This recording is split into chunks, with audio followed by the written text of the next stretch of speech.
अच्छा नईम भाई, 11 मार्च 2025 की आपकी एक मुलाकात थी इमरान खान से पटियाला जेल के अंदर। और उस टाइम आपने इमरान खान से अलीमा खान की शिकायत लगाई थी कि उनका अलीमा खान का वकला के साथ बड़ा नारवा सलूक है। और आज हम आप ही को देखते हैं कि अलीमा खान के बिल्कुल पीछे-पीछे, साथ-साथ चलते हैं। क्या जो पार्टी में इख्तलाफात हैं, बहुत ज़्यादा नज़र आ रहे हैं। कोई एक शख्स के नहीं, अंदरूनी इख्तलाफात आए रोज़ खुल के सामने आते हैं कि पार्टी में कि पार्टी का इसका इससे इख्तलाफ है, ये मसला है, वो मसला है। और सबसे अहम चीज़ कि आज ये कि जो जन आपका इख्तलाफ जिन अलीमा खान के साथ था, आज आप उन्हीं के साथ हैं। देखें, जो ये इदारे हैं ना मखसूस, ठीक है, उनका एक टारगेट होता है। वो टारगेट ये है कि इमरान खान जेल के अंदर हैं, तो पार्टी को तितर-बितर किया जाए, पार्टी के खिलाफ एक बयानिया बनाया जाए, पीछे लीडर्स नहीं हैं जी, सारे कंप्रोमाइज़ हैं जी, सारे बिल्कुल मिले हुए हैं जी, उनकी फैमिली का कब्ज़ा है, ये देखें जी मरूसी सियासत हो रही है, वो तमाम पार्टी को तबाह कर रही हैं, ये कर रही हैं, वो क्या कर। ये मौरूसी सियासत नहीं है कि अलीमा खान इमरान खान तो बिल्कुल कट्टर मुखालिफ है मौरूसी सियासत मैं के। इसकी एक चीज़ उन्होंने आपको बड़ी तनकीद एक की चीज़ हमेशा से इदरीस नून लीग पे। क्या एक अलीमा चीज़ खान को हाँ, लाना मौरूसी सियासत नहीं है? देखें एक चीज़, मैं उस पे भी आया था।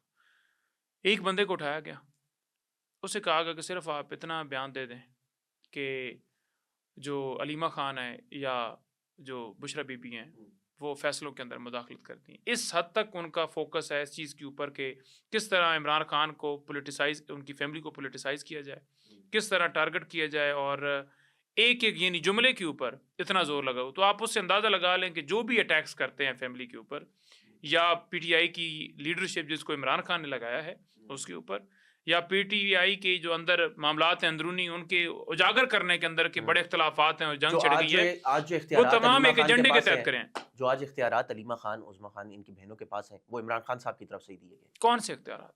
जिस तरीके से वो एहतजाज लीड कर रही हैं पार्टी में, कहा जाता है, बल्कि शेर अफ़ज़ल मरवत साहब ने कल ये बात कही है क्या? कि उन्होंने कहा है कि चेयरमैन जो बैरिस्टर गौहर हैं, वो सिर्फ़ नाम के चेयरमैन हैं। पार्टी जो इस टाइम अगर कोई चला रही है, वो अलीमा खान साहिबा चला रही हैं। नहीं, नहीं इमरान ठीक है, खान और उसके बाद ये सारी चीज़ें उन्होंने नहीं की। देखिए इमरान खान चला रहे हैं, पार्टी के सरबराह वो हैं, फ़ैसले वो करते हैं। कहीं पर आपने देखा कि अलीमा खान ने कहा और इस बंदे को अपोज़िशन लीडर अलीमा खान के कहने के ऊपर नॉमिनेट किया जाए। हमेशा डायरेक्शंस आती हैं इमरान खान साहब की तरफ से। हाँ, उनकी मुलाकात महदूद है, ठीक है जी, आम लोग नहीं मिल सकते, वकला नहीं मिल सकते। वो अंदर फॉर एग्ज़ाम्पल मैं उनको कोई कहता हूँ कि मेरी तरफ से ये मैसेज दीजिएगा और खान साहब से इनपुट ले लीजिएगा। तो फ़ैसला तो खान साहब का है ना। अगर वो इनपुट खान साहब उस पे दे देते हैं, फ़ैसला सुनाते हैं, तो ये तो नहीं कहा तो जाएगा ना कि अलीमा खान के पास कोई इख्तियारात नहीं है इस टाइम। बिल्कुल नहीं। तो वो जो एहतजाज, जो ये सारी चीज़ों को लीड कर रही हैं, वो अपनी पर्सनल कैपेसिटी में भाई के लिए कर रही हैं। किधर कंटेनर पर चढ़ के उन्होंने लीड किया है? हमने उनको बहुत सारे एहतजाजों में देखा है, हमने उनको नहीं रिसेंटली जलसों में देखा है, वो हम उनको अडयाला जेल के बाहर देखते हैं, या हम उनको कोई देखिए इस लीड तरह। तो नहीं किया ना, लीड नहीं किया, पार्टिसिपेट करती हैं, उनकी फैमिली के और लोग भी जैसे हसन न्याज़ी उनका भांजा, अब क्या वो पाकिस्तान में आईन और कानून की बालादस्ती के लिए ना निकलें? यानी इमरान खान की जो बहनें हैं, उनकी भतीजियाँ हैं तो जो शेर अफ़ज़ल मरवत ने बात कही भांजियाँ वो हैं। गलत है, कि मतलब कि बैरिस्टर गौहर नाम के चेयरमैन है, सारा कंट्रोल अलीमा खान का है, वो ये बात कहते हैं, नहीं, मैं नहीं इससे इत्तेफ़ाक करता। शेर अफ़ज़ल मरवत की बात से। खान साहब हर चीज़ के लीड करते हैं। अच्छा, इन मौजूदा जो सेटअप है 2 साल से चल रहा है, आप लोगों ने बड़ा कहा कि फ़ॉर्म 47 की भी टर्म आप लोगों ने इंट्रोड्यूस एक कराई, लोगों को तब जाके समझ आई। हालाँकि ये बहुत पुरानी है कि एक फ़ॉर्म 45 होता है, फ़ॉर्म 47, लेकिन लोगों को इतना डिटेल में नहीं था पता। हाँ जी, ये पता होता था कि जीत गए। फ़ॉर्म 47 वाली भी टर्म्स हम आप लोगों ने बताई। 2024 में आपका पहला इंतखाब ज़िंदगी का इलेक्शन आपने कंटेस्ट किया। तो ना जीतने की वजह, क्या आप समझते हैं कि वो इंतखाबात बिल्कुल फ़ेयर हुए थे? देखिए, किधर फेयर हुए थे? सबसे पहली धांधली डाका मारा गया कि लोगों को आपने उठाया, उनसे प्रेस कॉन्फ्रेंस करवाई, उनसे पार्टियाँ छुड़वाईं, फिर निशान छीना गया, फिर जो उम्मीदवार उतरे, उनके पेपर्स छीने गए, उनके पेपर्स को रिजेक्ट किया गया। 8-10 दिन आपने मौका दिया, किसी के पास जूता है, किसी के पास है, किसी के पास बिल्ली है, किसी के पास कुत्ता है, किसी के पास चारपाई है, मेरे पास प्याला था।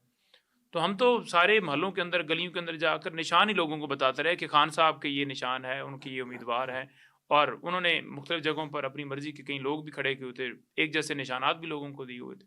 हुँ। फिर इलेक्शन डे के ऊपर बड़ी मुख्तलिफ तरीकों से धांधली की गई। एक तो वोटर लिस्टों के अंदर पहले एक धांधली की गई, आपका वोट पहले यहाँ पर है, अचानक से आपको पता चला है कि आपका वोट जो है 30 किलोमीटर दूर है। अब ना इंटरनेट का वहाँ पर उस दिन था, ना फ़ोन था।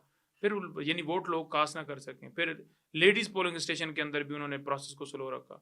फिर उन्होंने पोलिंग एजेंट्स को बाहर निकाल दिया दोपहर के टाइम पे, जी खाने का वक्फा आ गया तो बाहर जाए, अंदर पुलिस घुस गई, अपनी मर्जी से ठप्पे लगाते रहे, अपनी मर्जी। हमारे पास वो तमाम एविडेंस है। फिर एंड के ऊपर फॉर्म 45 और 47 आ गया। आज भी मेरा केस हाई कोर्ट के अंदर पेंडिंग है, 2 साल होने वाले हैं, वो केस डिसाइड नहीं हुआ। ठीक है, मेरे खिलाफ जिसको जितवाया गया है वो वजीर कानून है, वजीर मसलात बने, और वो आपके अगेंस्ट फीते कौन जीते काटे थे? शुएब, वहाँ के हैं, शुएब भरत हैं। ओके।